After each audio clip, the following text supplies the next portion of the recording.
Welcome to the newest episode of Beyond the Fame with Jason Fraley. I'm your host, Jason Fraley, picking the brains of the top filmmakers, musicians, and artists of our time. 20 years ago, Richard Linklater began filming his movie masterpiece, Boyhood, shooting scenes every year for 12 years for a literal coming-of-age story. I spoke to Linklater when the film was released in 2014, en route to 6 Oscar nominations as well as Golden Globe wins for Best Picture and Best Director. People throw around the phrase one of a kind a lot, but seriously, there's no other movie that I can even imagine that's like it. I mean, you have the Year Before trilogy, which is kind of a similar concept of the, incremental thing, but it's way, Yeah, it's a different thing. Exactly. So, but with that trilogy and this, you seem very fascinated with just the concept of time. What is it about the notion of time that really, gets you going, and the whole, this notion of creating a time capsule? I guess I think I spend most of my time not thinking about time, but kind of thinking of storytelling and what to try to capture in a story. And I think I keep coming back to the notion of like how life really feels, or how we process time, and our experiences and things. I didn't really have a great moment of childhood to portray here, but I did have a feeling of growing up and then parenting I was trying to express. And I couldn't really pick my spot, so I had this idea to film a little bit of it every year, that it would kind of create this portrait of, I thought that would be a powerful document of someone, of this whole family, the kids growing up, the parents aging, and it had such storytelling possibilities that it would have this cumulative effect. These kind of rather intimate moments over time would mean something, because it does in all our own lives. I mean, any of us think of our own life. It's a lot of little stuff, but it adds up to now and to you and to me, and it's a big deal for the person in possession of all that history, so I was hoping I thought there was a way to get an audience into that in an intimate environment. How do you go about writing it in terms of, because I mean, past things you've written, it's more, like Dazed and Confused is like an American Graffiti type, like in a smaller window. Yeah, one night. So how do you, and then this is the complete opposite. Yeah, so did you write the whole script? Did you have it kind of outlined and then you would rewrite each segment? Big outline, big plan, big trajectory of all the characters. But to really maximize this methodology, it was important to spend that each year thinking about it. That would be foolish to have that opportunity. Because most films, you just want to back off and think more. Right. When you're in production, it's a sprint. Yeah. And you kind of want it to I'd love to just have a day to look at my footage and feel my way through this element of the film. And you don't get that. You're boom, boom, boom. Yeah. So this was that. Film 3 or 4 days and then think for a year and edit and this flowing thing. So I was able to think for that year and think about whatever grade Mason was in or what was going on in their lives. And I got to slowly, as they all aged a year, and grew up, I could kind of bend the film a little bit in their direction, whatever's going on with them, how things are going, what they're thinking about their characters. So it's this kind of ongoing collaboration with not only my cast, but like time, what's going on in the culture, everything. So it was sort of a year-to-year process. Did you think of any of the potential, with something so ambitious over so long a time, did you think of any potential downfalls? Like so many things could have gone wrong in that period where, maybe the parents no longer want this one kid to be a part of it or whatever, How do you, or you just say, this is my vision and we go for it? Yeah, I never allowed my mind to go too far in that direction, because I looked at it the other way. I mean, you can go, well, here's all the pitfalls. And, you acknowledge them and go, well, sure. But they're not any, ultimately, it's no different than life. For sure. Yeah. We could all get unlucky this afternoon. Hit by a bus tomorrow. Yeah, we could all get a phone call that would change our life pretty dramatically. Anything can happen, but it usually doesn't. The big things happen, rarely. So I proceeded with, well, all those unknowns. And it is you're collaborating with an unknown here, the future, a random unknown future that we all collaborate in life. But I looked at that as a positive, like, oh, that'll be fun. I like the idea of not totally knowing. Oh, wait, what knows what the culture will be doing? What knows what new music or how these kids will grow up? Right. It was more of a positive approach to the unknown.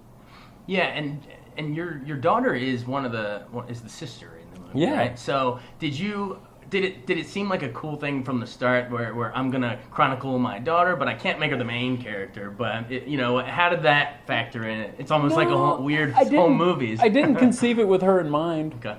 even though she had been in movies and been around movie sets her whole life, she had known Ethan her whole life, typical. But I think she sort of cast herself. She knew, once she knew there was an older sister part kind of in her age range, it just made my life a lot easier to cast her. Because she wanted, just assumed she would do it. Yeah. And which is a good sign, she wanted to do it. And it was, I knew where she'd be every year. Right. There's one less volatile thing in the mix that could cause problems down the way. And what's it like working with her, where you have your own father-daughter thing, versus with the boy? It was fun. I mean, what's the secret to working with kids? Yeah, it was. Well, first it was similar to both of them. I just treated them both just because she's my daughter. It was just fun for us. Yeah. It was just a fun thing we did a few days a year. Some kids go with their dad to Six Flags. We shot a movie a few days a year. Take your child to work day. Yeah, it wasn't that big a deal. She always liked it. I mean, there was a little moment somewhere along the way. She asked if her character could die, but I was like, no, that's a little dramatic for what we're trying to do here. But she was fun to work with the whole way. Now, when you say a little dramatic, one of the things I liked about Boyhood is you almost painstakingly resist the urge to have those dramatic things happen. Like, it's more of a, these little life moments that are intimate, but when you take a step back in their totality, it really adds up to something. For example, the scene where they're having the party in the basement and they're throwing the blade, the saw blade, like when the guy's about ready to karate chop the board, is he going to fly back into it? And you resist those urges. How does that go? That's a good example of how conditioned audiences are, because it never crossed my mind shooting that. That's funny. I didn't even notice the blade was behind his head. Right. The way the audiences do. I wasn't looking for that. That was never what the scene was going to be about, because I was at that camp out. We threw blades and no one lost a little finger or no one caught one in the jugular. It just, you get through childhood. Most of the bad shit doesn't happen. Yeah. But you see how people expect it, or like, oh, don't drive and text, and then she shows him the thing while he's driving, like, okay, that's where the car, Well, the Sopranos are going to run off the road. It's going to happen because... we go to movies and we see things to see the extraordinary, the things we don't see in our regular lives. So is your goal then to capture those ordinary? Yeah, those little tree of life moments, what I mean? The whole movie was this collection of little intimate moments. But, but again, it's not that they're not dramatic, because once you're in the kid's point of view, it is dramatic. Yeah. Being the new kid in school, that's like almost traumatic, but it's little. And the big, it's easy for parents to say, oh, you got a new classmate, go make some friends, I'll see you later, But for the kid, it's a big deal. You have to remember how big a deal some of this stuff is. So I didn't think it lacked for drama. It was just the scale of what's realistic to that age.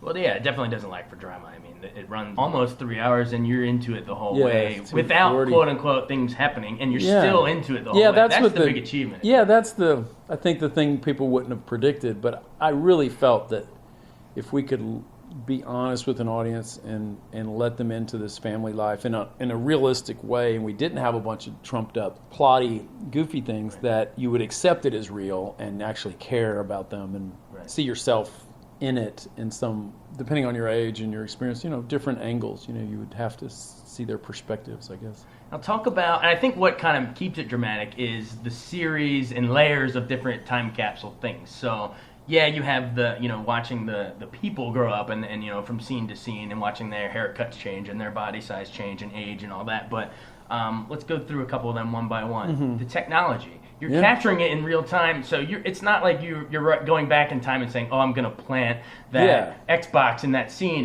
You're capturing it in that year. So, and it goes from a Game Boy to an iPod to Facebook to the Wii. Yeah. So how did you, as a director/writer, look for those moments and insert them year to year? Technology is pretty easy, because especially in this age, that's all that changes. It's amazing what doesn't change in the culture. But technology you can count on. But, still you have to have an eye for it. I didn't want to foreground it too much. I just knew. I remember the second year he's in the classroom, and I said, oh, that little iMac, the little triangle. I said, that's not long for this world. I kind of put that in profile, knowing that would be like, oh, that old computer. Yeah. But, it was just kind of fun. It was sort of the fun backdrop. But it was, I knew that would kind of demarcate a time and a place for any kid. Like the way it did Eller. I was like, well, what games are you playing? Yeah, is that your favorite? You're watching Dragon Ball Z? Cool. It's a movie, yeah. You're playing that game? Seems real to me. Yeah, exactly. You know, so it's like, and then, that plus 10 years equals, oh shit, I remember that. Yeah. You know, so same like with music. It's like, oh, I remember that song. Let's talk about the music. Yeah. I mean, Dazed and Confused, one of the greatest soundtracks ever in my mind. And then, School of Rock, so you're a music guy. How did you go about selecting that for each individual snippet? Because we go from Sheryl Crow to Arcade Fire by the end. And well, it runs the gamut and different kind of perspectives, and it depends on who's listening to who runs the boombox, whose music it is. If Ethan, he's listening to Dylan and Wilco and stuff like that. Patricia at that moment's listening to Sheryl Crow, whatever's.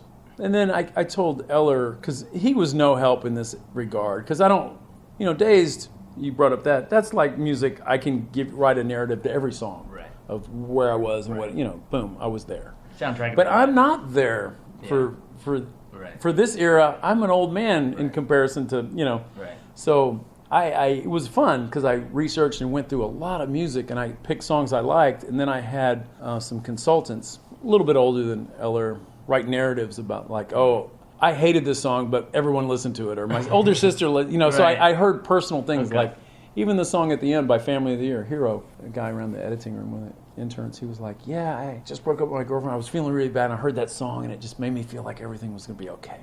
I'm like, oh, see, that's beautiful. That's beautiful to me. If one person experienced that, then that meant something to me. I didn't want there's no song that someone didn't have a reaction to. But it's coming from all directions. Sure. I just wanted it to be, representational in some way. Of the time. Yeah.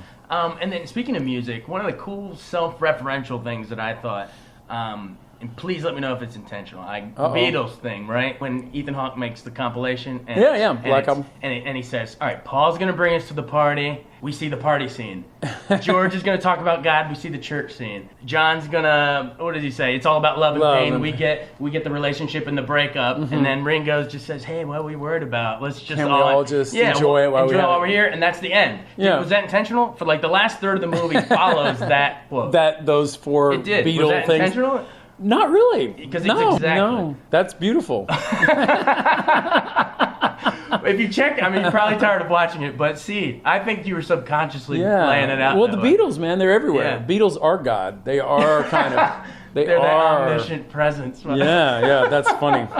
That's really funny. No, that's great. But that's your subconscious gift to us. Well, all those things are important, let's say. It's not totally a synchronistic, random thing. I mean, those four things are kind of general. Yeah. And they're, important phases of life and all in their own way. So it's not completely I just thought it was cool that it went that way. I'm not saying it's anything but cool, but I'm just saying, Absolutely. That's funny. And then, all right, so we got technology, music, the people growing, and then also history and politics. We have news footage of Fallujah and the war in Iraq, and then all these years later, you're like, we're still there, and we're going back there. And, the beauty of this, we're doing a period piece in real time, so we don't know. Right. You don't know the future. We started post 9/11, pre-invasion was our first year, 2002. We don't know what's happening. By the time we're filming that next thing, it's like, things have gotten ugly over there. But by the end of this movie, it could, he could have been waiting on his draft number. If the country went a different way, you don't know. Yeah. But you see the effects, and I tried to capture it from the kid's point of view, like. I grew up in the Vietnam era, so when I was that age, it was like the war was just on TV. Oh, in Laos and Cambodia today, and it meant nothing to me. It was just the backdrop. Right. To your childhood. Seemed the way life was. I had friends, dads and brothers, and there was a guy in our apartment complex, a vet who had come back kind of disturbed, and so I thought, they were around. They were in college. They were back in school. My mom taught some vets.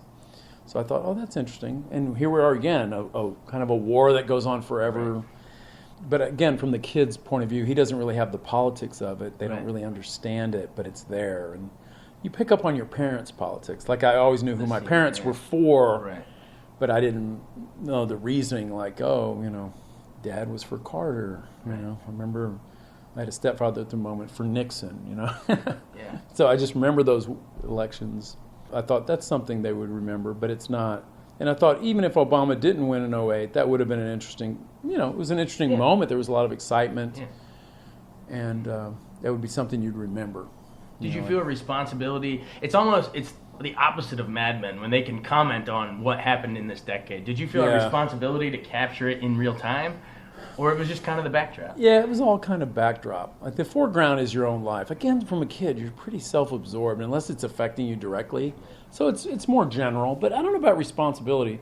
I mean, I certainly wanted to be thoughtful, but it was mainly what impressions it would leave. I didn't have any big points to make. I mean, Ethan's character, clearly his politics are on his sleeve there a little bit. And what's it like working with him again? He's a go-to for you, and even Patricia was Fast Food Nation, so you returned to the same cast. Eller's in Fast Food Nation too. Oh yeah. They were all in that, and is it just because you're comfortable working with them, or is it like you're Ethan is like tour sidekick? Ethan is he's just such a great. I think he's just a really substantial artist. He always has been. I met him when he was 23. He had written a book. He directed a short movie. He had a hit music video. He was one of the top actors in Hollywood. Had his own theater company. All that at 23. Yeah. So he was the real deal then. But he had but he's a good-looking leading man, so no one takes any of that serious. But 20 years later, he's still all those things and a dad. He's got 4 kids. He's got a lot to offer, and I've seen a lot of his theater work, plays he's directed and, been in. And I don't know. He's the kind of guy who pushes you. That's what I like about Ethan. He's not like, we've done this a lot, let's just phone this one in and have fun. Ethan's on the phone to you at 2 a.m. saying, hey, what about this? I've been thinking about that. And then, even as you get toward the finish line, the last scene where him and Mason Sr. and Jr. at the bar, old roommates playing. So, that scene, what are we going to talk about in that scene? That's kind of a big moment. It's the last time we see, and, I was kind of going like, well, let's talk about breakup. And he's like, well, why'd you do the film? And he'd look at me and he's like, why'd you make the film? What are you trying to convey? Directing the director. Or just challenging, in a good way. Yeah. It's just like, well, what are we trying to say here? It's like, well, I'll tell you what I'm trying to say. Okay, well, that's interesting. Just like it's pushing a great back and forth. Yeah. But that's what a collaborator is. Uh-huh. You push each other, and you get to a place neither of you could have got to alone. Exactly. And Ethan and we've always had that relationship, in like everything we do. So I like that. I have that with most people I work with. It's just worked out that. 20 years ago, we were working together for the first time in Vienna on Before Sunrise, and at the end, people asked, "Well, you guys ever going to work together again?" We kind of looked at each other. Well, I hope so. I have no idea. You don't know how any of this. One of my only regrets is there's so many actors I enjoy working with, and the planets have to align for you to work together again. It has to kind of, it's timing and any number of things. Yeah. So. In terms of it seems like a lot of this, if not straight autobiographical, at least like you're drawing on what it was like to grow up in this coming of age thing. Mm-hmm. And I thought a really powerful scene that kind of said a lot was the darkroom scene. Yeah.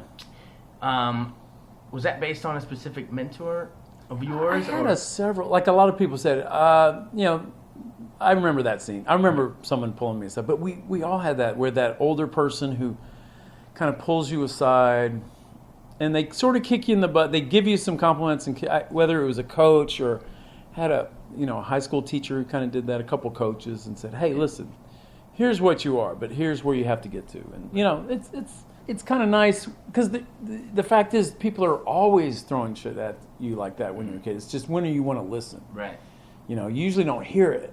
There's people in your face your whole life trying to manipulate you and mold you into who knows what. Right. You just wish they would shut up. The movie is just everyone's in your face all the time. But I think at that very moment, it's something he kind of needs and wants to hear about his own. He's ready for it at that point. Yeah, at that moment, he's receptive. Yeah. It's always there, but he's receptive at that moment. Just that little thing about, hey, you got some talent, but so what? You've got all this other stuff. So it's just that thing a kid should hear. And I think the exact line is, anyone can take pictures, but art, that's special. Yeah. What can you bring to it that nobody else can? So put yourself in that dark room. What is it that you bring to it? That's me asking myself at that age, or what I would ask anybody when someone's, I want to be a screenwriter, I want to be an actor. That's what I would ask. Well, what's unique about you? What do you have? And we all have that. It's like, well, it's your own life. It's the depth of your perception of your own experience is all you really have. But if you don't value your own experience, your own perceptions, then you kind of have nothing. So I put it back on the individual, like, oh, you want to write. Some of my favorite writers and artists, they're really just dealing with, they're not way out there. I mean, that's beautiful too, the great imaginative people who can go far outside themselves, but the ones who can really dig in to the self, and that can be important, or that can be a great communication. So I challenge people usually along those lines. It took me all the years to figure out. I think it's a great moment when you realize what's going on in your own head could be subject matter, because we're taught to believe, okay, well, you're just you, but here are the great things, so how do I get from here to there? And you realize, oh, it's actually in front of me. If I could just dig into this unique little experience I'm having being alive, I can communicate that. Like when a writer realizes the voices he's hearing can be the subject matter. Right. Like that's the personal work. When Kerouac realizes he and his friends' lives, driving around the country, hitchhiking and drinking and doing, going to jazz bars, that's the subject that means something. Mm-hmm. You got to see what's in front of you in a kind of a metaphorical way. Like that's how I started seeing everything. It's like, well, this is this, but it means something else. Right. It means something greater. Thanks so much for joining us on Beyond the Fame with Jason Fraley. Remember to hit the subscribe button and give us a 5-star rating if you like what you hear. We'll see you next time.